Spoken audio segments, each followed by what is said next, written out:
Na última convocatoria a Galicia outorgáronselle 4 novos xulgados. Daquela, Ribeira quedou ás portas de facerse cunha cuarta sala, debido a que a carga de traballo, aínda que moi elevada, quedou por baixo doutras comarcas que si estrearán xulgado. Unha vez que este ano se fagan públicas as novas prazas correspondentes a Galicia, a Consellería de Presidencia convocará unha xuntanza co Tribunal Superior de Xustiza para valorar se Ribeira se fai con unha delas.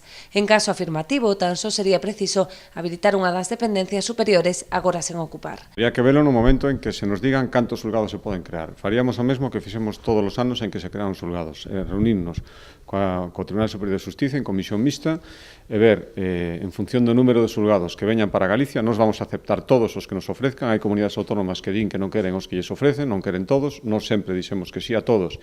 E máis, algún xulgado que algunha comunidade autónoma renunciaba sabeu para Galicia algún ano, polo tanto, veremos ese número e veremos nese momento cales son os xulgados que teñen máis carga de traballo, e esos serán exactamente os que entren. Seguimos demandando, evidentemente, pois o novo xulgado para Ribeira, pero eu coincido co señor conselleiro en que en ese ranking pois temos que seguir estando na cabeza desas necesidades como aconteceu pois fai pouco, pero nun momento non había posibilidade de incremento, non? Tamén todos somos conscientes de que ese tipo de decisións teñen que ser sumamente obxectivas e ben tomadas.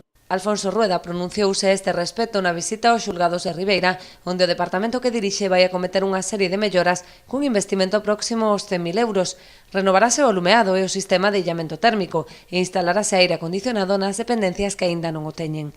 A mellorar a iluminación de todo o edificio. Tivemos ocasión de falar cos funcionarios, explicarlles que o método de iluminación moderno que permite adaptar a luz, a cantidad de luz exterior, permite regulacións, permite non ter que estar susto encima das luces para poder traballar, sino que é unha luz máis ambiental, unha luz máis global, creo que é un avance importante para os que día a día teñen que estar traballando nunha oficina, e ao mesmo tempo tamén se vai mellorar toda a envolvente térmica do edificio, basicamente cambiar as ventanas, evitar o impacto do calor moitas veces, hai unha filtración importante para que non faga tanto calor dentro. Estas actuacións súmanse ás reformas acometidas nos últimos anos nas dependencias xudiciais da capital Barbanzá, entre elas a instalación dunha caldeira de biomasa que ascenderon a 250.000 euros.